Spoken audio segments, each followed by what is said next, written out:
શ્રી કૃષ્ણ, જય માતાજી, હર હર મહાદેવ. સામા પાંચમ, ઋષિ પંચમી કથા વિધિ.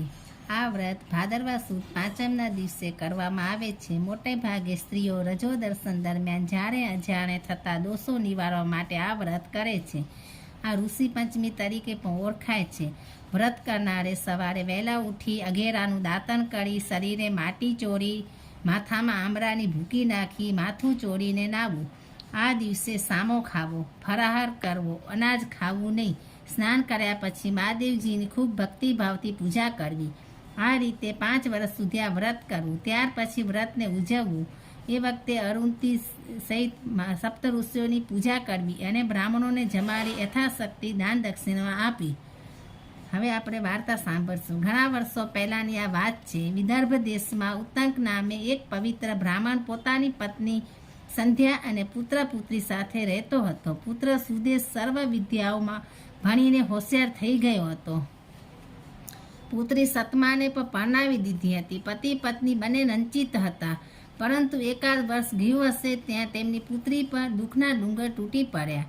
તેનો પતિ ટૂંકી માંદગી ભોગવી મૃત્યુ પામ્યો.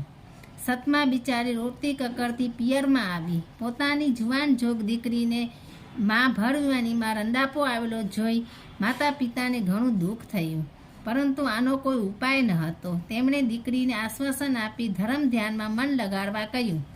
ઉત્તંક અને તેની પત્ની સંધ્યાનું મન હવે સંસારમાંથી ઉડી ગયું હતું. આથી તેઓ વનમાં જઈ આશ્રમ બાંધી ધર્મપરાયણ જીવન જીવવા લાગ્યા. પુત્ર સુદેશ અને પુત્રી સતમા પણ તેમની સાથે જ હતા. સતમા બિચારી ધર્મ ધ્યાન કરવામાં આખો દિવસ પસાર કરતી. તેમ છતાં તેનો સમય પસાર થતો ન હતો. આથી તે બપોરના સમયે આશ્રમની સામે આવેલા એક ઝાડ નીચે ખાટલો પાથરી સૂઈ જતી. એક દિવસે સૂતી હતી ત્યારે અચાનક તેના શરીરમાંથી પડું નીકળવા માંડ્યું અને તેમાં કીડા ખડબડવા લાગ્યા. આ જોઈ સતમા ગભરાઈ ગઈ અને રડતી રડતી માતા પાસે આવી પહોંચી. પુત્રીની આવી દશા જોઈ તે પણ હેપતાઈ ગઈ અને પતિને બોલાવીને રડતા રડતા સર્વ હકીકત કહી સંભળાવી.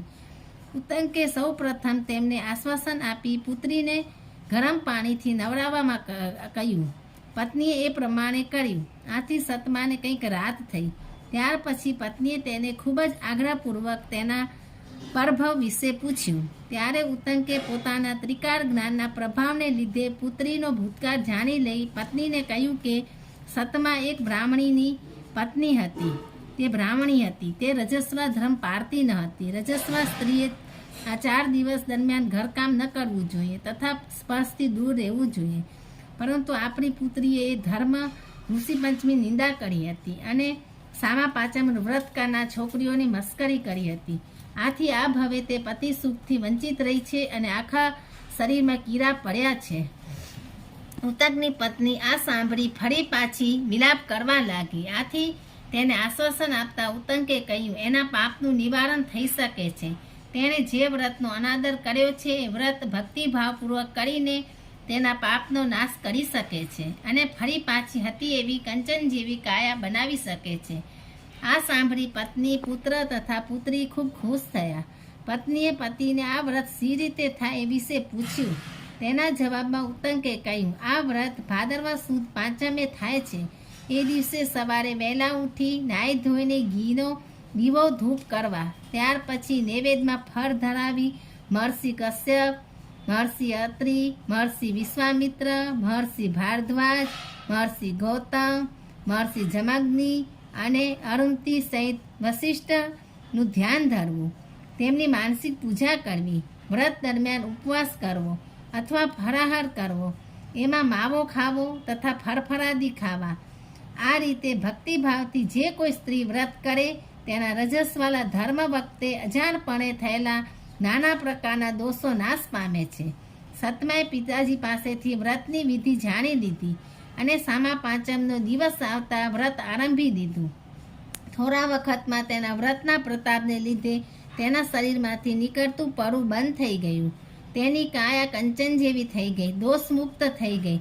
સામા પાંચમ કે ઋષિ પંચમીનું આ વ્રત જે કોઈ સ્ત્રી કરશે અથવા તો આ કથા વાંચશે, સાંભળશે તથા વિડીયો જોશે તેના સર્પદર્શ સ્પર્શ દોષો નાશ પામશે અને તેને સુખ શાંતિ પ્રાપ્ત થશે.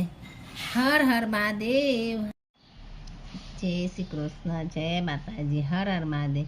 તમને એવી જ કથા વાર્તાઓ ધાર્મિક કાંઈ પણ સાંભળવું હોય તો મારી ચેનલને લાઈક કરો, શેર કરો, સબસ્ક્રાઈબ કરો અને આગળ નવી નવી કંઈ કથાઓ કે સાંભળવી હોય તો કમેન્ટ કરો. હર હર મહાદેવ.